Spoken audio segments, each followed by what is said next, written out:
Have you ever thought about learning Japanese but didn't know where to start? Learn Japanese follows the relaxed approach of my best-selling language audiobook courses. This simple, effective course for beginners will have you speaking Japanese in no time. There are no books, there's no grammar, and no chance of failure. Just listen, repeat, and learn with me, Paul Noble, wherever you happen to be. Get started today and download your course wherever audiobooks are sold. This episode is brought to you by HP. Whenever you do your best thinking, the HP Spectre X360 is ready when inspiration strikes. With power save for battery life and focus mode to multitask, you can do your best thinking whenever and wherever it happens. The HP Spectre X360 2-in-1 convertible PC with Windows 10 saves battery life for whenever an idea hits you. HP Spectre X360, a more thoughtful laptop. Sun, surf, and seduction collide as four Americans return to exotic islands, hoping their sexy romances can turn into forever. Love in Paradise, the Caribbean, a 90-day story, streaming now only on Discovery Plus. Start your free trial. Terms apply. Yeah, Guy. What's up, Guy? What's up, bros? What's up? You want to hear our pre-roll? Your audio sounds a little muted. How's it now? Much better. It helps if I face the microphone towards me. Wow. Who would have thought? I don't know. Sometimes I forget the basics. So with us today, Need Essentials, needessentialsusa.com. Of course, wetsuits, outerwear for snowboarding once that season rolls around, but wetsuits, board shorts, all that sort of stuff. And then, of course, NVS fins. I've got a listener who reached out, Scott. He runs Breakwater Surf Co. in Rockaway Beach, New York. He said they're fully stocked with NVS fins unless Ron from Board Porn comes in and buys them all. Good for Ron. I love that guy. That guy's a legend. Guy has more boards than I do. Shocking. The only person on the planet. He's making me look good. So NVS fins available in Rockaway. They're also available at Bird Surf Shed in San Diego. One of your former guests on the Boardroom podcast. Yeah, go to Birds. I'm going to go to Birds and get my NVS fins. I need a new set. Wait, does Bird own more surfboards than you and Ron combined? Oh yeah, Bird's got so many boards. You walk in there and you're like, wow, you got a lot of boards. He's got like 400 boards in there. That's nothing. He still has honey holes stashed away in little like sheds along Marina Boulevard that no one knows about, that are packed to the brim. You can't even walk in them. You open the door and you're like, oh man, there's a lot going on. This is what you need to tell your wife. If she ever complains about your collection, be like, hey, this is a retirement plan. Look at how successful Bird is. My wife never complains about my surfboards. She's really great about it. We've painted a picture that she does. And by we, I mean me and listeners probably too. Yeah. But yeah, it's funnier to think about her being disgruntled. No. You surf in San Clemente. Also, not only do they stock NVS, but they have a demo program, which I think is pretty rad. That's great. Real outer sports in the Outer Banks, Surf D in Norway. Oh, my buddy Trip Foreman at Real on the Outer Banks. Dude, who moves more surfboards than that guy? I love that. You know what? He's a surfboard hound like us too. Guy's got a lot of boards. Crazy. Yeah. Surf D in Norway, board shop in England. By the way, yeah. Trip Foreman's going to be at the Boardroom Show. He's flying out for the Boardroom Show. Does he have a booth or is he just networking? He's really tight with Pat. Pat Rawson and him are good buddies, so he's going to come out and say hi. Perfect. Yeah.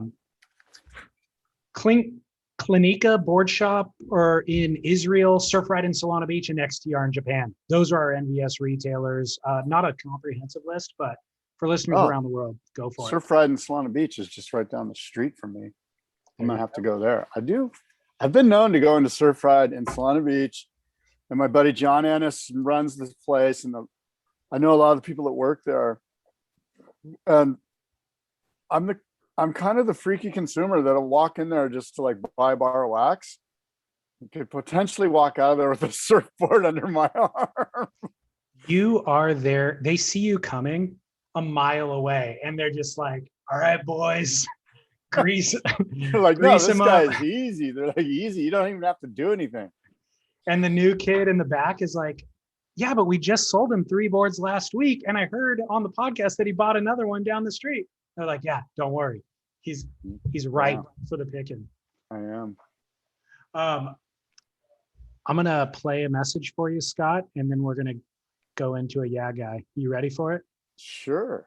I wanted to give you a big thanks for keeping me occupied on my drive to the beach every Saturday and Sunday, which is about an hour and 15 to an hour and a half long. So every Saturday it is, can't even think of the name right now, Spit Podcast, and Sundays I listen to the Grit. Anyway, just checking to see if this was a real number. Thanks, guys. Greatly appreciate everything you do, and look forward to many more great episodes, and I'll probably use this line shortly. Thanks. Bye. I don't hear anything, by the way. You can't hear it? No, I haven't heard anything. Shoot. Oh, shoot. I thought you were listening to it. No. Oh, well. Failed audio difficulty on my portion. I set up a listener line for listeners to call in and leave messages rather than us having to read their emails. I saw that. Yeah. Is that just for our show? No, it's for anybody. They just have to say who it's for when they leave the message. Oh. All right. I'll put it in post-production, but now you can't hear it. But anyways, for listeners. Well, what is it? Now you got me all fired up. It's actually nothing. He's just saying thank you. And he has an hour and a half drive to the beach, and he listens to Spit every Saturday. And it occupies his time every week, and he's grateful for it. And he'll call back later with an actual question, but he just wanted to say thanks. As we see some movement at the takeoff zone, it's Kelly Slater grabbing rail.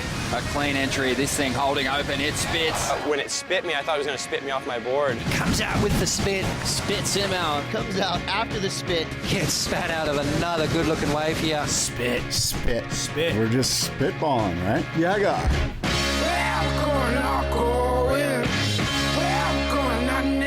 Wow, that's cool. Well, yeah, guy. Welcome, everybody. Yeah, guy. It is Wednesday. We're a day late. We apologize for that.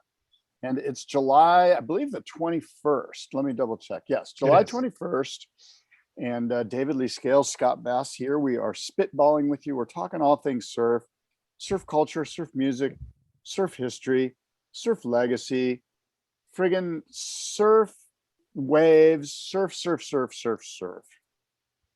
That's what we're doing, bros. Big week too. Big week in surf.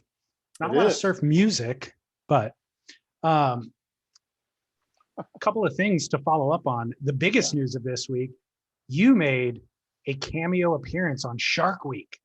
Oh, yeah, I did. Did you watch it? No, I didn't. I don't have access to that channel. But hilarious. I mean, this is not a joke. You were on Shark Week. Yeah, I know. What? I was on National Geographic Shark Week. Tell us about it. It was more than a cameo. It was kind of a leading role. Oh, cashing the paycheck, huh? No paychecks. No paychecks. The funniest thing about this is that you didn't even know. Somebody explain the whole story. I just get a text from you saying, hey, apparently I was on Shark Week. Yeah. So Shark Week called me during COVID, and they were doing basically doing production for the upcoming Shark Week, which is always in the summer, right? It's always in July. And so I want to say it was like, April of 2020, and they were shooting it for, I don't know, maybe it was October. I forget when it was, but they called me and they're like, hey, we read that you were in the water. And when, sadly, Dr. Martin here in Solana Beach got attacked by that great white shark. And we see that, for whatever reason, my name came up when they were Googling it, and so they're just reaching out to anybody they could to get some talking head on their show, Yeah. And because I've done enough documentaries and enough production to know that I appreciate how hard it is to get somebody, I go, yeah, I'll help you out. No problem, whatever. And so they had me, show up and just kind of talk to them about what I experienced. And that's what I did. And so they just kind of used me as like B-roll filler talking head guy as they told their story about great white sharks in Southern California in 2008 and 2009. Did you get to see the segment, or did your friend just send you the little clip? No, yeah, I did watch it. Yeah, Okay, I watched cool. it. It's actually National Geographic Man versus Shark, and the episode is called California Chaos. There you go. Yeah. Perfect. Yeah. Are you happy with how it turned out? Sure. Yeah. You had your boardroom hat on, which was good. Good move. Yeah. It's always a little, look, the sad thing is that there was a fatality involved here, and so you're always a little wary about being the talking head, and so I was just trying, to be respectful of that, of the fatality and Dr. Martin's family and all that. I didn't want it to go too, TMZ or whatever. And of course, National Geographic, they do a pretty good job of keeping it as scientific as possible. That was in 2008, you said? Yeah. 2008, 2009, there was a series of a spike in great white sharks in Southern California. Did you witness the attack? No, I was in the water when it occurred. I was actually between Swami's. I was at Pipes, basically, between Cardiff and Swami's. And I was doing a stand-up paddle, long distance paddle, and I was way outside. I think I've told you this, right? I was way outside of the kelp beds, going out to the buoy off Moonlight.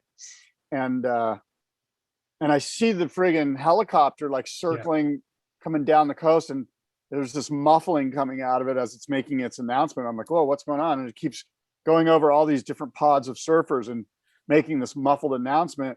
And then it sees me out past the kelp bed, so it beelines it from the coast out to me directly over my head, just me by myself. And it's like, attention in the water, there's been a fatal shark attack. Please go in immediately. And then the helicopter just sped off. And I'm like, gee, thanks a lot. Maybe drop me a cage or something. Maybe I can get the ride in. Yeah. But I just figured, it is what it usually is with a great white, which is a sort of a cursory investigative bite on somebody's femur and they bleed out, unfortunately, which is the case, Right. Well, crazy. So I just referenced you had the boardroom show hat on. Do you want to give people the update on the boardroom show? Okay, so the update is we are going to be doing a live stream. No way. Of some of the boardroom show. Good like for maybe, we're not sure exactly, but it'll probably only be on Saturday for maybe 4 to 6 hours. And then that stream will loop on Surfline. So if if you're in Europe or whatever, or, wherever you are that you can't make it here to Southern California to see it in person, we're going to have a live stream production that's being brought to you by Keyed In and the people at boardshaper.com, which they utilize a really incredible business software. So they're the presenting sponsor of the stream and of the talks, the boardroom panel discussions. So that's sort of the big news. Of course, we're honoring Pat Ross. Yeah, go ahead. Will they be cutting between like the icons of phone shaping and the seminars and everything else? I anticipate that that's the case, that they're going to be, I'm not in charge of their production. I did tell them what I think is important. I think people want to see surfboards, Yeah. We've got a bunch of exhibitors with a bunch of great surfboards. And so I think they're going to have Sam George and some other, a female sort of co-host, sort of roaming the show, doing little segments on different people, or maybe on some of the exhibits like Best in Show or the How It's Made or the Icons of Foam or the boardroom talks. So I don't really know the exact run of show right now, but there's a lot going on simultaneously. So it'd be nice if they can kind of cut between the various things and get a little bit of everything. Yeah, exactly. So cool. That's sort of the big news. And then, we've got Valerie Duprat from Mermaid Surfboards. She's going to be competing in the Icons of Foam Shape Off. And she's the very first female that we've ever had compete in the Icons of Foam. Now, we've had females, involved in other shaping exhibitions, but this is the first time Valerie's going to go up against, the Bill Barnfields and the Chris Borse and the Timmy Pattersons and the Chris Christensens and the Ricky Carrolls and the Rich Price, a former icon of foam himself. Rich Price is coming out from Florida to shape for his buddy Pat Ross. And so they're all competing to honor Pat, but of course also to highlight the wonderful craft of shaping a surfboard. And I mean, there's Valerie, just so much. I could sit here and talk to you for an hour about it, which I might do when we get closer. Valerie is a great choice, a great Yeah. contender, and Yes. a microbiologist by day. Exactly. I'm so fascinated by her day job, much more than, what she does for a hobby, which is build surfboards, and she does a great job. But yeah, And she's like super humble about it, and you wouldn't know, but she's like legit. She's like the Jerry Lopez, or she's like the Madame Curie of friggin' microbiology. You know what I mean? Like, she's on the cutting edge of some stuff, and I'm a huge fan of hers. I'd like her to make me a board. She's also from France. So she's Yeah. native French speaker, but practices and works in microbiology here in English and shapes incredible surfboards and raises a family. Yeah, her and her husband, they raise a family together. It's crazy. Yeah. She's got a handful. So great choice. Yeah, we're excited about it. We're excited about the Boredom Show. It's going to be insane. What are the dates? September 25th and 26th. We got a packed house. It's going to be a lot of fun. And you've got a booth. Surf Splendor has a booth, right? We do. We're selling merch. So we've loaded up on merch for the first time ever in the recent months, and set up a shopping cart on the website. So we have been selling some there, but we'll have everything available in person at the Boardroom Show. Very cool. That's going to be fun. Yep. So Scott, the Olympics are kicking off. What's the Yes. forecast? Okay, yeah, I'm glad you brought this up. So I was lucky enough to talk to Kurt Court, Kurt Court is the lead Olympic surfing forecaster. So I talked with Kurt on the phone yesterday, and basically the forecast is the European models and the GFS model have a pretty massive typhoon forming. There's one in the water now, but there's one that's going to spin off of this, and that's going to basically run right into the contest site, probably Sunday evening. What So are Sunday the is odds of this? Sunday is the first day of the waiting period for the competition. And it's probably, Kurt says, going to start off kind of small in the morning and a little bit ripped up, and it's going to build rapidly through Sunday, but it's going to be torrential winds and probably not surfable. And the GFS model has the storm much hotter, much stronger, much closer. And Kurt thinks that the European model is probably a better guidance. It's not quite as powerful. It's very, very powerful still, but it moves off the coast a little bit more. It doesn't do a direct hit on Shitashita Beach. But both those models, as with any sort of tropical disturbance, they're just hard to put your finger on. I mean, anything can happen. It's hard to understand the steering mechanisms with these things, at least the direct, really pinpointed steering mechanisms. And so he's thinking Sunday's probably not going to happen because it's just going to be blown out and 15 feet. And then Monday and Tuesday, of course, a quick drop in swell, but clean offshore conditions. So look for a pretty solid surf Monday, and then Tuesday dropping off pretty quickly. They need 3 full days of competition to get this thing finished up and to get a gold medalist awarded. And he sees Monday and Tuesday as days 1 and 2. And the good news is, towards the back half of the waiting period, I want to say right around maybe the 30th of July, something like that. Maybe it's the 28th, 29th. There's plenty of surf in the water those days too. Again, it's all kind of far off, but the idea that they're going to be surfing sort of dribbly 1 to 2 foot weak wind swell, I think we don't have to worry about that. The final day could just be 3 to 4, but I don't think it's going to be horrible. Like worst case scenario. And we are going to see some exciting action probably Monday and Tuesday their time. We do have to be worried about the time change. They're 16 hours ahead. So right now there it's Thursday morning, probably something like that. Yeah, it is. It's early Thursday morning.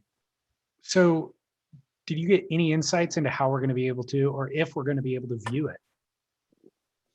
I haven't done any research on that. And of course, Kurt didn't have a whole lot of insight there either. Because he's just the official forecaster. He's not really, and I didn't ask him about it. Now, of note, for Shittashita Beach, westerly winds or southwesterly winds are the best winds. And yeah, I mean, it's been fun following this typhoon, and it's going to be fun following this one that spins off of it. I kind of want to go check it out now just to see what it's doing. You know what I could do too right now? If I go to Surfline, I can type in, of course, Shittashita Beach has a camera. Yeah. So let's see if we can take, because it's the sun is rising there right now. Probably going to be small, but let's see here. It's a beautiful day there. It's a beautiful morning. It's sunny. The ocean looks blue. It's very small. Very small. It looks tropical. There's a few kind of lingering, loitering clouds, the kind that you would see during a tropical day. Light, very light winds, glassy, and tiny. Completely. This is the kind of surf you don't want for this event. So a couple of things I've seen leading up to the event. A bunch of the athletes surfing in the new wave pool that they just opened. Is it Surf Stadium? Is that what it's called? Yeah, American Wave Machines, Perfect Swell. They've got a new pool there, and it looks killer. Yeah, so we've seen a bit of that. Everybody landed and immediately hit the pool for training. Chloe Andino posted a clip or two at Shittashita Beach, surfing knee-high slop, and actually looking really fiery, looking good. Obviously, he's coming off of an injury as well, so I haven't really seen him surf since he's been back from injury. But he looked as sharp as ever. John Florence is making an appearance. He came through Huntington Beach on his way to Japan and surfed here for a couple of days. And the waves were, they were fun for us. It looked kind of crappy when he posts them on his Instagram, but they were waist high. And he's certainly not looking 100%. I'd say he's looking more like 70%, but he's back, and he also surfed in the wave pool once he got to Japan, landed a couple of air rotations. So he will be surfing in the Olympics, barring, any additional injury. So that's a pretty big update, I'd say. That's great. I'm glad to hear that. I'm a huge fan, and we want to see John win the whole thing. Carissa Moore, her performance in the pool, I don't know if you saw clips of her. Matt Biolas posted some stuff on his Instagram account. God, did she look on fire, like, ripping the fins out of every turn, and just, she looked like she had that extra rise to the occasion. This is the Olympics. The entire world's watching. Oh my God, type of spark. Like, you know what I mean? Like, she just had a little more than a little extra pizzazz in her surfing, and I'm expecting big things from her. To be honest, kept my expectations really low for the surfing in the Olympics. Number one, because I really wasn't convinced that we would have waves. And I don't know, the whole thing that, we've touched on of just exposing the sport, right? And like, will that make it more crowded? And so all of this I felt a little bit conflicted about. I just haven't been excited about it. But the fact is, it's here. And now that it's here and I'm seeing some of this stuff, I've got to say, I'm feeling pretty patriotic. I'm feeling excited, like you're talking about with Carissa. And you think about somebody like Shaun White and his, meteoric, what's the word I'm looking for? Meteoric, like, meteoric rise. Fast track to fame, yeah. Out of nowhere almost, or obscurity for the mainstream population, to household name and superstar. Michael Phelps. Nobody gave a crap about swimming, really. Nobody could name another swimmer until Michael Phelps. And so you see that could be this moment for Carissa Moore. Well, this could be a Wheaties moment. One of these two girls, whoever wins the gold medal, and you don't know how Wheaties is going to handle it. A lot of it plays out on NBC, whoever NBC deems sort of, the golden child. Of course, Simone Biles is sort of the obvious one, but it also wouldn't surprise me if if Wheaties goes with sort of an action sports hero that's kind of more like sport du jour, if you will, sort of the hot thing, who wouldn't want to see a surfer, especially somebody like Carissa, who's absolutely marketable in so many ways. I mean, she's Mother Carissa, she's like Mother Teresa with a surfboard. And so Carolyn Marks, Carissa Moore, Chloe Andino, John Florence on the cover of Wheaties, absolutely. Or one of the skaters. Skateboarding's the first time in the Olympics, and I could see, although some of those guys are a little cutting edge, maybe for the box of Wheaties. We'll see. I don't know.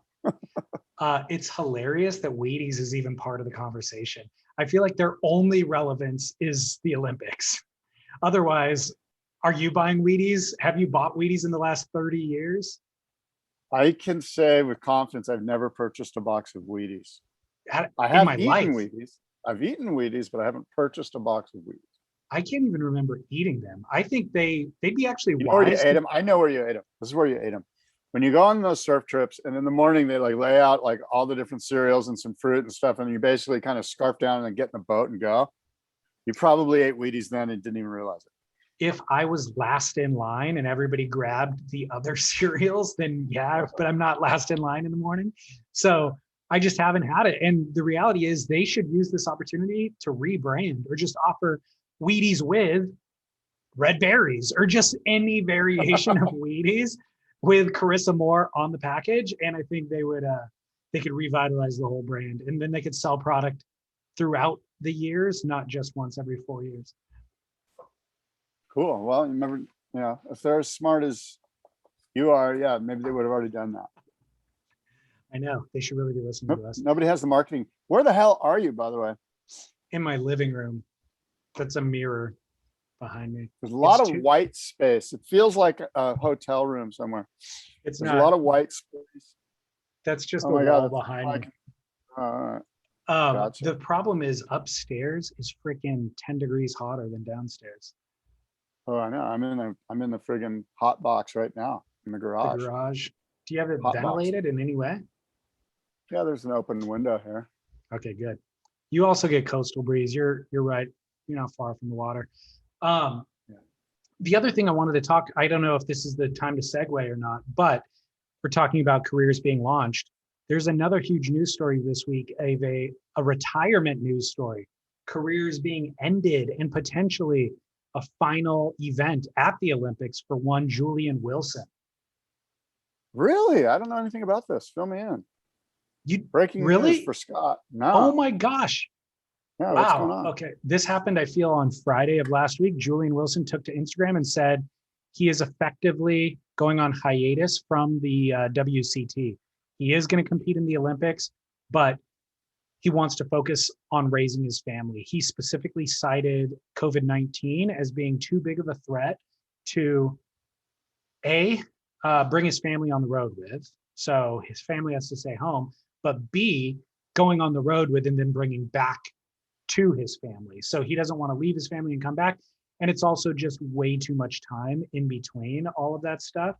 And he said this is not an official retirement. This is strictly a hiatus to kind of suss out COVID-19 further, but for the duration of the CT season. And that's the official statement. That's interesting, isn't it? It is interesting. I've had a few days to process this, of course. It's all hitting you fresh, so I'll lead. But there's no way he's coming back.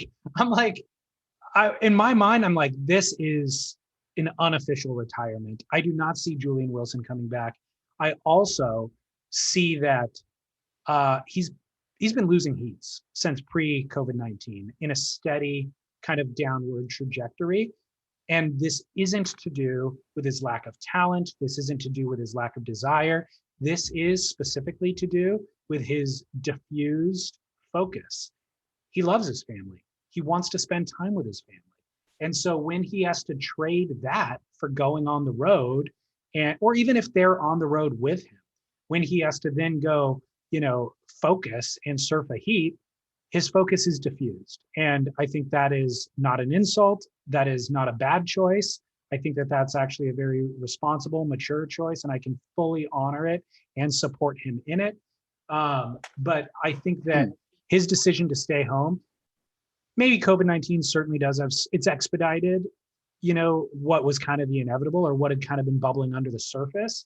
It's brought it to the surface, but I do not think that COVID-19 is the sole responsibility for this decision.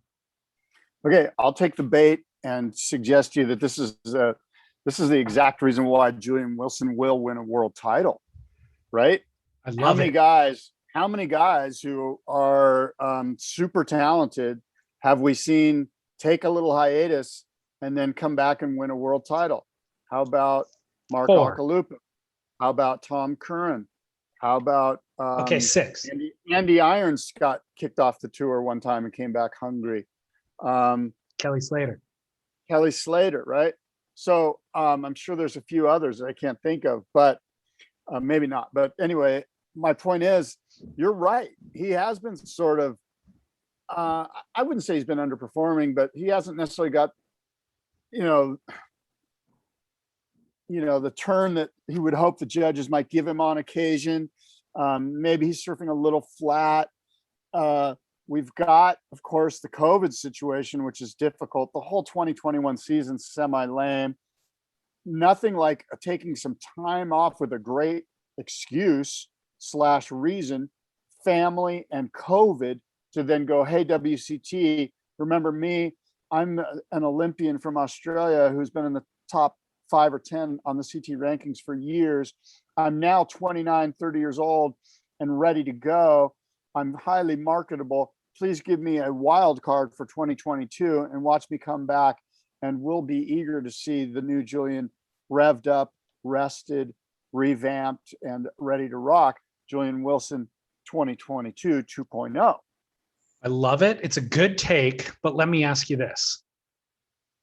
Can he think of the venues on tour? And they'll probably change by 2022, but just think of those stops. Can Julian beat Gabriel at any of those stops? Can he beat Idolo at those stops? Can he beat John at those stops?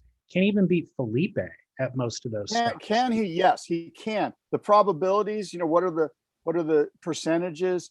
Look, we know who the favorites are, but Julian Wilson's got game. I actually think he's got better chances at places like Pipe or Big French Beach Breaks or G-Land than some of the lesser known, like the Bells of the world, where I just think I think he's got big wave game.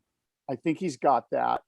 If it comes down to 3-foot Rio, okay, yeah, I'm going to give it to Felipe. If it comes down to 3 to 4 foot Lemoore, okay, I'm going to give it to Gabe and Felipe. But my point is, he can beat those guys. I know, again, the probabilities aren't necessarily in his favor, but that's why we surf the heats. We got to do the work here. Well, he is a pipe master, and he has won in Rio over Gabriel Medina in the final when it was small. So you're right. You make a case. And I think to kind of be swayed into your camp, his fundamentals are actually stronger. They're as strong as, if not stronger than, a lot of those people that I just named. And what he's really lacking is consistency. And so if in that time off, he can develop that consistency and maybe, or just the kind of extra level of drive that'll push him into consistency, then yeah, maybe we could see the best Julian ever. And he also doesn't necessarily need to vie for a wild card, as you stated, because this new Challenger Series format, he could just show up at the end of next season, surf a few of those events, and potentially get back on tour.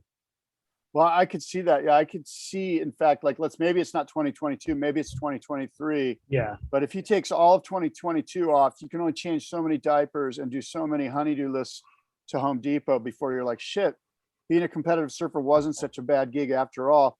The fire will be reignited. He's young enough. He'll probably be surfing better than he ever surfed, ever. How old is Julian? He's not that old. I want to say he might be 28 or 29, maybe 30. Let's say he's 31. 30. I'm going to look it up. 31 or 32 is not too old when you're talking about the CT and the Dream Tour and Waves of Consequence, Chopu, G-Land, Sunset Beach Pipeline, all of these great waves on tour. I think don't be surprised if that's a storyline in 2023. He was born in 1988, so that would make him 33. 08. Oh, or he's going to be 33 this year. Oh, it's a little older than I thought. Yeah, me too.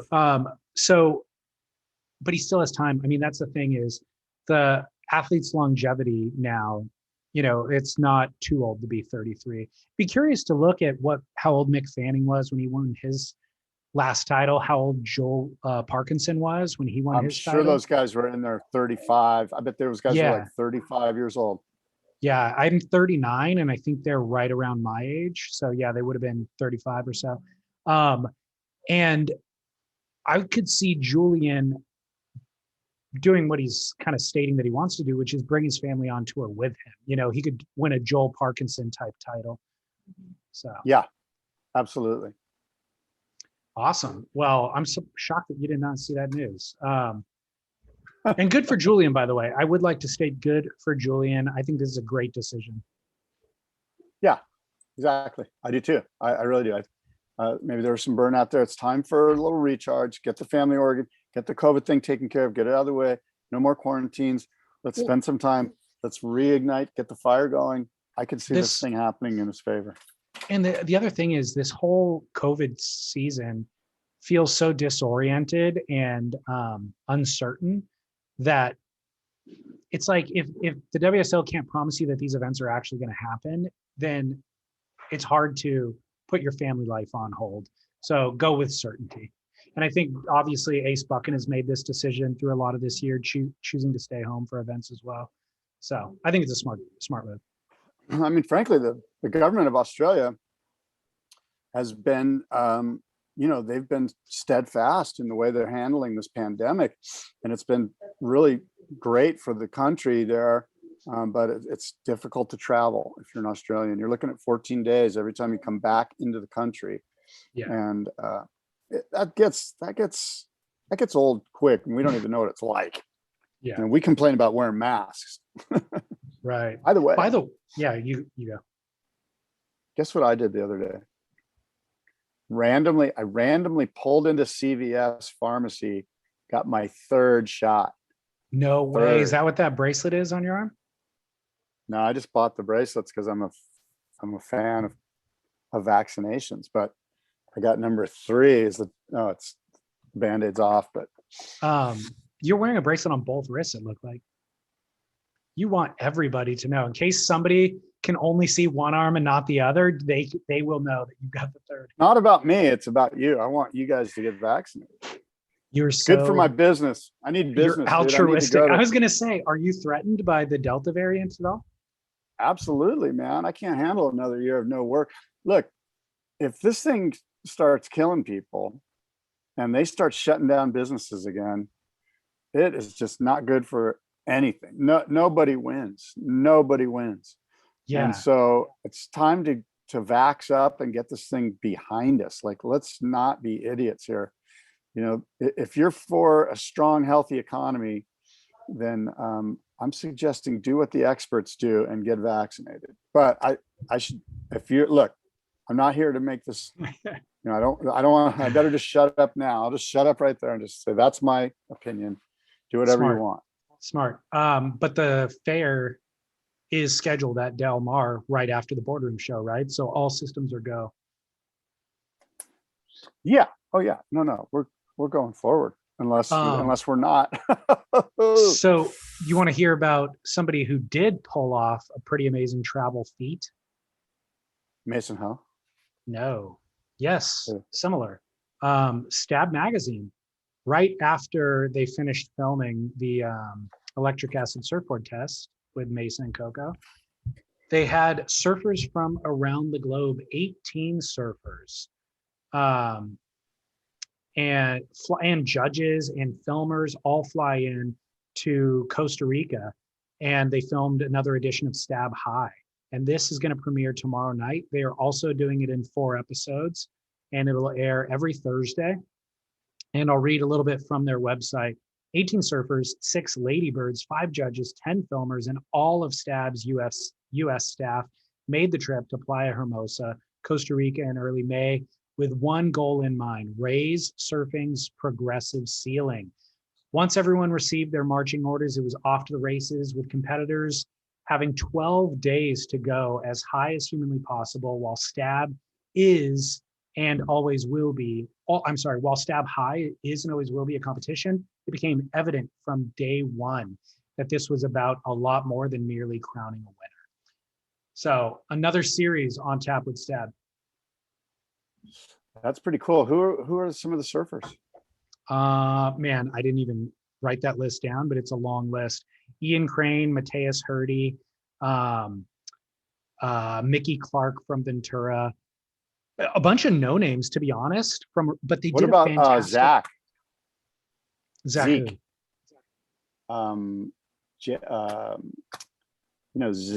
JK from La Jolla. Jake Zekle. Yeah, Jake.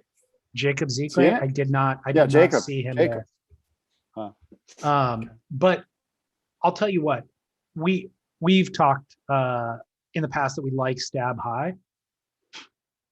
I love this idea. And what I really love about it is the progression of the sport. I love setting a bar. Like, I mean, they explicitly state our goal is to do the highest air possible. And there's these rampy, overhead, punchy beach breaks. Here's the opportunity. Here's what we're trying to do. Go do it. And last trip, Nathan Fletcher was one of the judges. He did the highest, gnarliest straight air out of anybody, way gnarlier than kids 20 years younger. And that really felt like a shot across the bow. So now going into this event, it's kind of like, hey guys, it's not adequate to just do a standard air rotation and land it cleanly. We want to see something gnarly. And so, not to throw the WSL under the bus, but where I feel so much of their judging criteria and also the venue selection regresses surfing, this is the exact opposite. This is saying you will only be rewarded if you do something that we've never seen before. So I think this is fantastic. It's entertainment for us, but it's also fantastic for surfing as a whole. Yeah, I'm looking forward to seeing it. It launches tomorrow, which would be Thursday, and pretty cool. Should be good stuff, man. You know what else I think is savvy of Stab, just kind of as a business plan, is keeping us coming back weekly. Oh, I thought you were going to say putting it on the heels of the Olympics. Well, it's not on the heels, though. I mean, like, the reality is they were doing this before the Olympics. They'll be doing it through and after. But them having... I know. I'm not knocking them for it. Them having a touchstone and now it's like Thursdays is their day, because that's when the Electric Acid Surfboard Test was. But having a touchstone every Thursday for you and I to remind, to check in. And so, because even if you love a site or a podcast or whatever, sometimes you'll go months without revisiting it. This is a way of pumping out fresh content every week and almost forcing us to come back and hit that touchstone. And then throughout the week, we're more likely to kind of visit the other things that they're doing as well. Yeah, well, I'm excited to see how this thing goes down. Were they at Playa Hermosa? Yep. Yeah. All right. Well, cool. We'll see how it plays out. Yeah. Sort of out of my league, the whole aerial thing. I'm just trying to I'm trying to surf with dignity, and it's very difficult. Difficult. Have you ever done an air accidentally? Yes, I think I told you the story. I did do an air, and you know who witnessed it? It was Alex Gray and Adam Wickwire. I remember Adam Wickwire. Yeah, goofy foot on Rip Curl. Yeah, from Florida. And Alex Gray, we were on a trip. I was working with Surfer, and according to them, I did a credit card air, like, just the thinnest little sliver of 35-year-old dude aerial.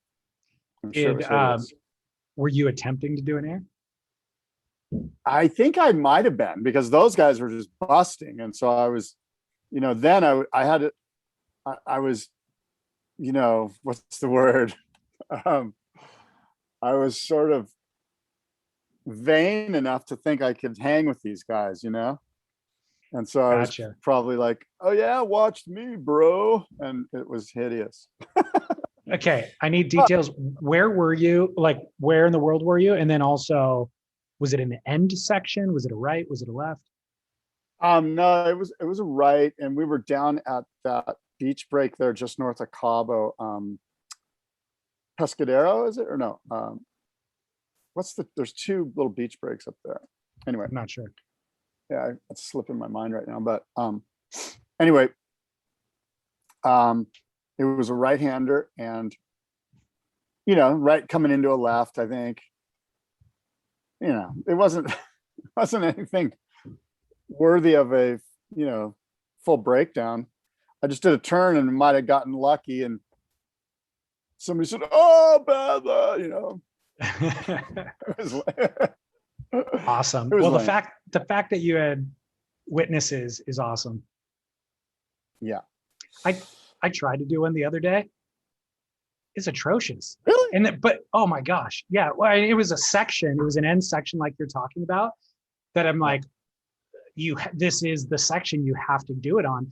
But I just had no plan for what to do after getting in the air, right? So it's like you hit the section and you're like floating through the air, and then you just land like you're laying back as if you're like jumping into a bed or something with my board at my feet. And then I thought to myself, God, that I feel like I could actually do this. Like if I got that section again, here's what I would do differently. But I won't encounter that section again for 8 months, but I got the feel of Yeah. weightlessness. Yeah, dude, give it up. Come on. Let's just surf with dignity, okay? Because even if I did it, it's going to be a terrible air, undignified. It's going to be terrible, and then you're going to say how great it was or how great it felt, or No way. I won't. I'm just saying, like, you're going to claim it, and it's hard to claim airs when you're 40 something, because there's 20 somethings that are just busting huge ones all day long.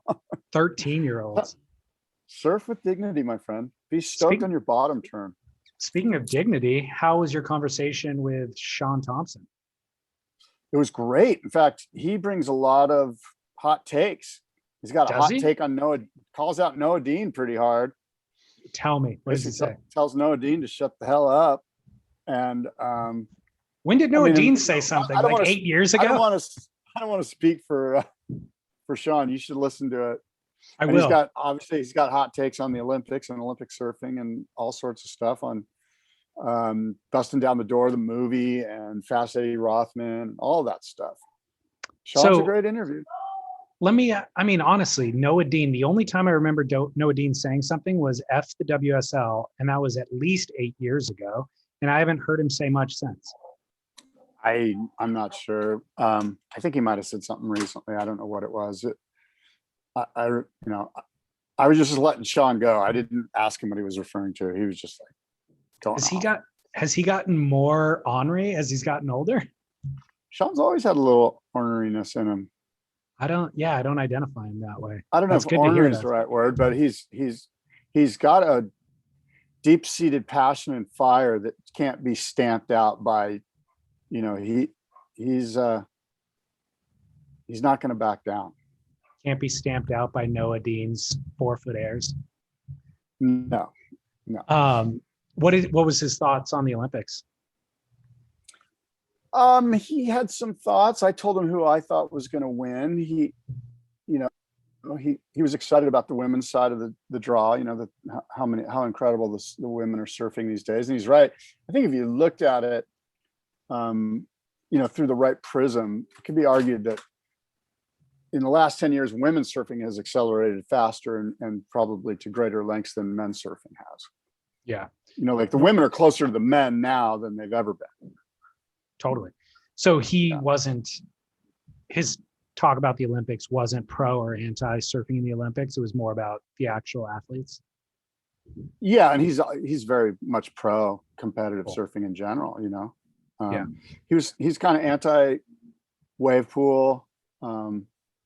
You got to listen to it. I'm afraid I'm going to butcher his words. I prefer that, I'm just giving you an opportunity to hype it, draw listeners. Yeah, in. I know. Well, if you're a fan of, like me, Sean's one of my surf heroes, and So I like to hear those guys talk. I love hearing MR and PT and Rabbit and those guys.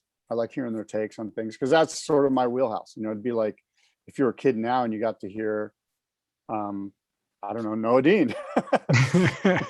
I was desperate to hear whose name you could scratch up. I thought you were going to be like Corey Lopez or something. Corey Lopez is here. I saw Corey Lopez at Cardiff the other day, surfing at Cardiff. No way. What's he doing? I don't know. He's just here surfing. I don't know. Good for him. Florida's flat as usual. Yeah. How does it feel, by the way, to not only get to interview your childhood heroes, but get to become friends with? Oh, it's really cool. You know, it's really cool, right? I mean, you know, those guys are just a phone call away if I need them or if they need me for anything, you know, like this, you know, we're not super good friends. We're just acquaintances, but good enough to be able to call and chat. And I've done some stuff with Sean and I've done some stuff with MR. And we've done business together and stuff like that. So it's been good. I think it's cool. And I was glad to see you send that episode through. The Boardroom Show podcast, by the way, is what we're talking about. But I was reminded at Sean, you talk about dignity, Sean just as a figurehead for the sport, you know, and like how iconic, how important it is to have somebody who has that level of dignity, charisma also, and kind of intelligence, you know? It's awesome. Funny you say that because I maybe this is the wrong way to look at it, but and you tell me, because you've interviewed a lot of South Africans and a lot of Australians, and I think I've told you this before. I think that their education system in South Africa is simply better than in America.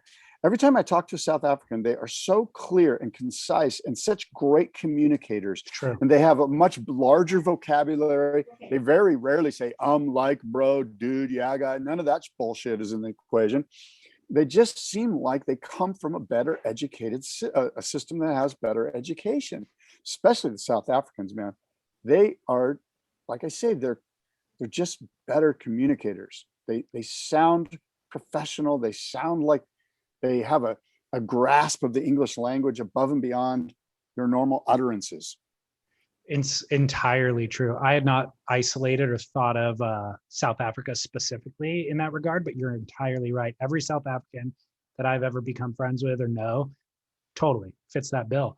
And this is an opportunity right now, by the way, to give a shout out to South Africa and acknowledge the atrocities that they're going through in Durban right now. Maybe even the rest of the country. I've seen all the news stories from Durban, but tremendous civil unrest due to political infighting. It just seems like a horror show. Yeah. Sad. Yeah. It's an I atrocity. don't know much about it. I'm just. Have you seen it? To you here.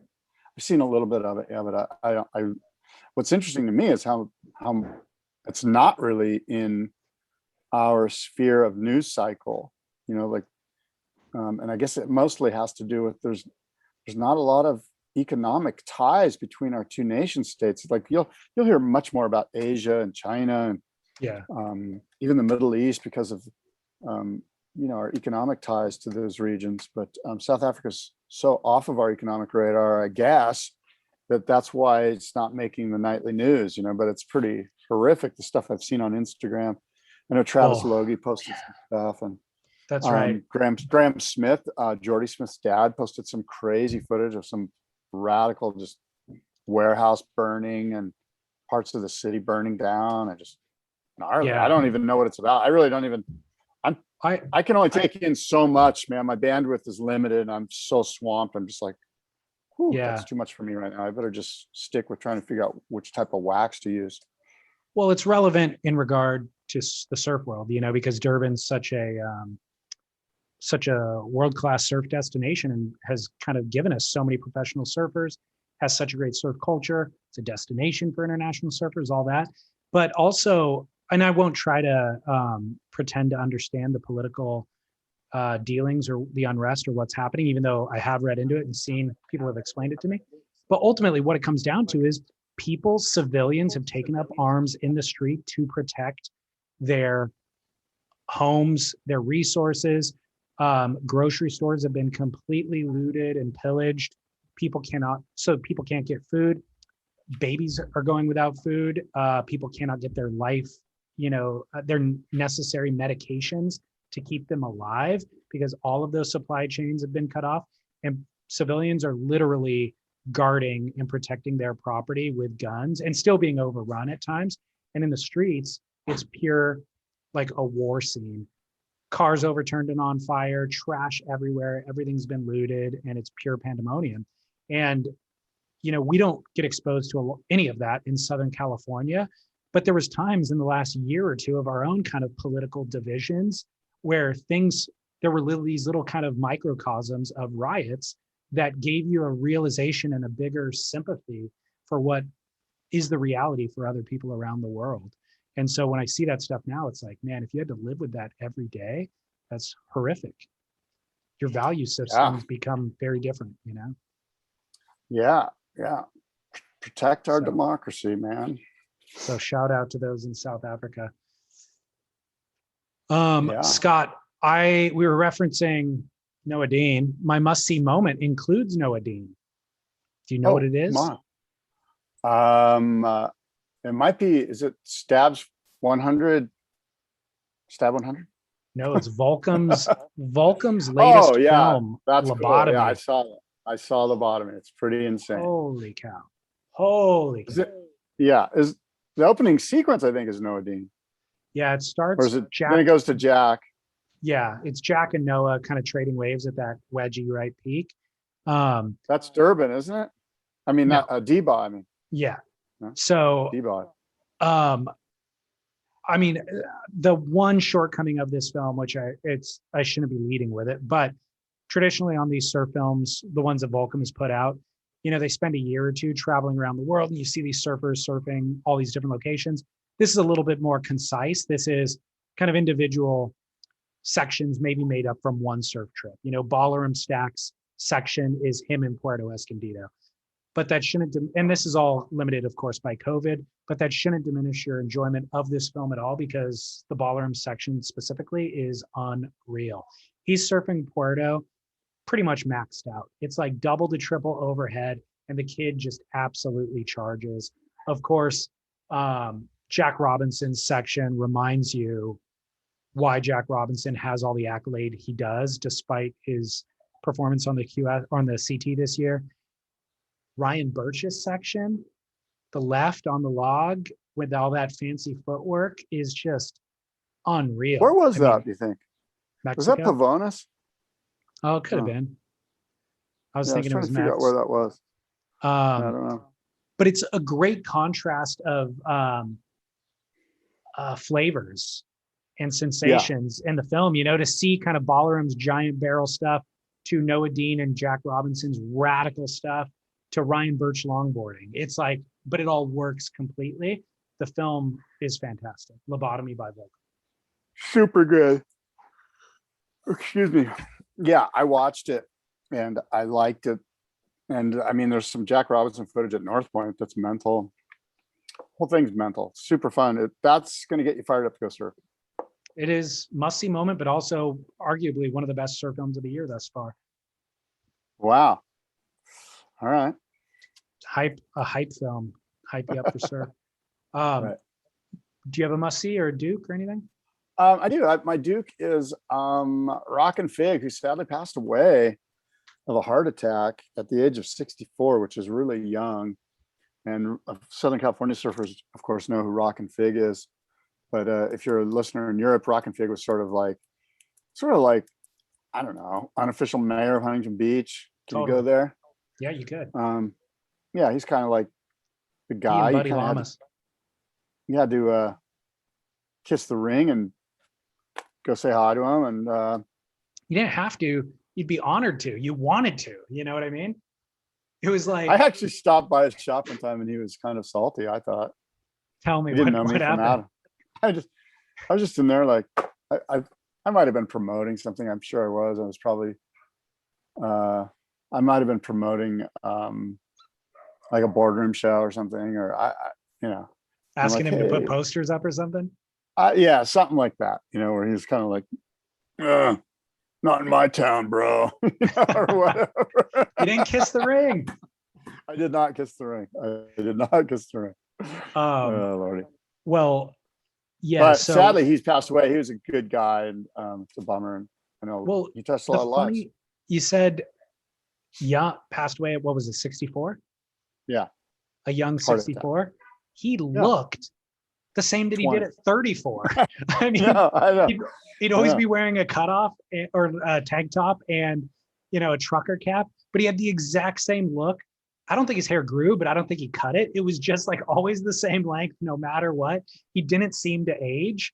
But the other detail here is that he was delivering the Surf Report on K-Rock, which is an iconic rock and roll station that, I mean, a documentary is being made, I believe, on K-Rock and all of the famous bands that they launched, but it's ridiculous. It's a longer list of iconic bands like a grunge era, Nirvana, Red Hot Chili Peppers, Smashing Pumpkins, No Doubt, Rage Against the Machine, System of a Down, Nine Inch Nails, like just endless, because mainly they're centered in, the epicenter of the music industry, which is Los Angeles. But so all these bands would come through, and it was when record labels had more clout than they do now. So they would all come through and, slide a demo tape under the door, and demo tape and a half a gram. Exactly, under the door, and Rodney Biggenheimer might play it for you. And so anyways, K-Rock was huge, and Rock and Fig was on the Kevin and Bean morning show every morning delivering the Surf Report. And I grew up listening to that from my preteen years through college years. And honestly, I'd have to go back and check these facts. I don't think he actually was checking the surf.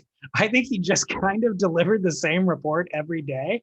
And but it didn't matter because it was just so entertaining. His delivery of it was so entertaining, and it would always be like, oh yeah, Zuma's 2 to 3 feet and like shore break, which is true. That's what Zuma is. And then Huntington always has some combo swell or maybe some south swell with a little bit of combo rolling in, and South Bay is not getting much. It's like all of that is pretty much true 250 days a year, Yeah. Well, and as you mentioned, Los Angeles, talk about a huge market. So even if you weren't a surfer, I mean, we're talking, I don't know, how many people are in LA? Probably, I bet 9 or 10 million people.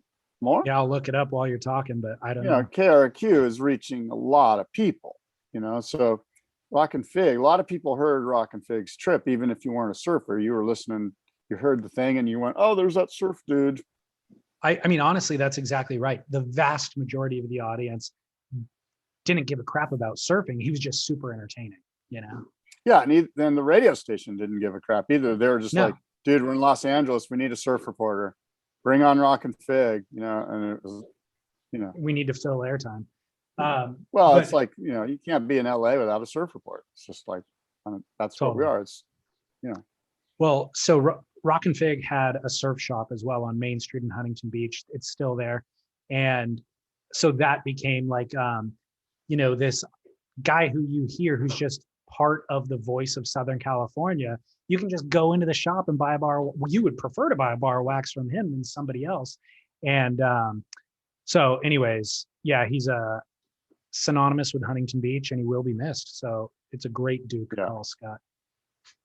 Yeah. My Duke is actually Stab Magazine for their Ladybirds concept.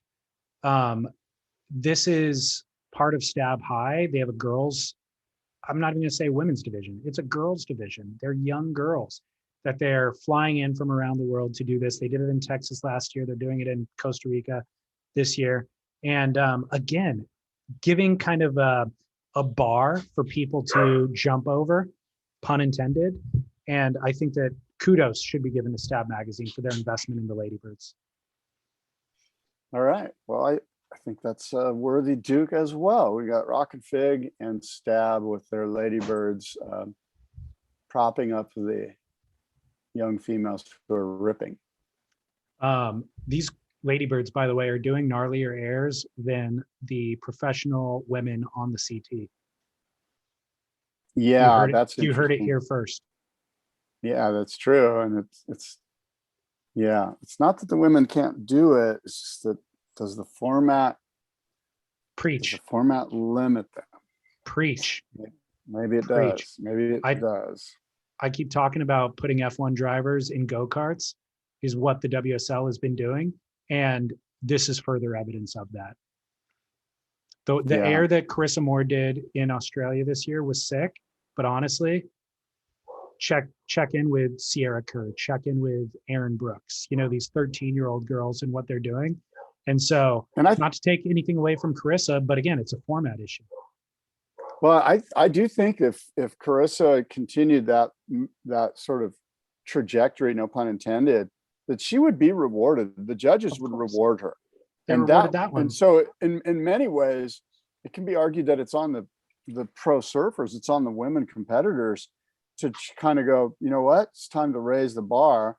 And as soon as one of those girls starts making a lot of errors consistently, or even semi-consistently, and starts getting the scores that they would deserve, man, you're going to see a real separation. And then Carissa will really be, well, so those girls need to start. In many ways, it's on the girls or it's on the coaches, or it's on the camps. Yeah. Well, I think ultimately what's going to happen is Sierra Kerr is going to qualify for tour, and she's going to come in and just start dropping bombs on people. It's part of her repertoire. You know what I mean? Yeah. And so, yeah, it's no big deal. It's like a bottom trim. Exactly. And so that'll be the real moment of change. So I also have a Duke this week, if you'd like to hear. We just said Duke. We had two Dukes. I'm sorry. The opposite of Duke. I have a kook this week. A kook. The Hyperion Water Reclamation Plant in Playa del Rey. Do you know why? Does this have to do with that those lands that were given back to an African American family? No, this has to do with them pumping 17 million gallons of sewage into the South Bay last week. Oh, how many times did that happen and no one even knew? Quite a few times. Man, great question. I guarantee you 10 and 15 years ago, they definitely tried to cover stuff like that up. Yeah, no doubt. So this began last Sunday Sunday evening, and it ended around 4:30 in the morning on Monday. 17 million gallons, about 6% of the facility's daily load, amounted to the largest emergency discharge conducted at the Hyperion plant in a decade, officials say. The plant, which began operating in the 1920s, is the oldest of the city. It's a water waste treatment facility. Ultimately, this was all sewage coming from toilets that was supposed to be processed, but it accidentally got diverted into the wrong pipe. So they have a pipe that dumps like a mile out for stuff that's all, processed and clean. And then they have another pipe that dumps, I forget how many miles out further. So it's supposed to go to that far out pipe, and it accidentally got diverted into the mile out pipe and completely contaminated all of the South Bay. 17 million gallons. Don't go fishing for rockfish. That's all I can tell you. Don't go surfing. Man, that's horrible. Yeah. Kook move, Hyperion Water Reclamation Plant. Jeez. Super kooky and lame, no doubt. Yep. Anything else? That's all I've got for today, Scott. This was an afternoon show. I feel like you need a shot of espresso before our afternoon show.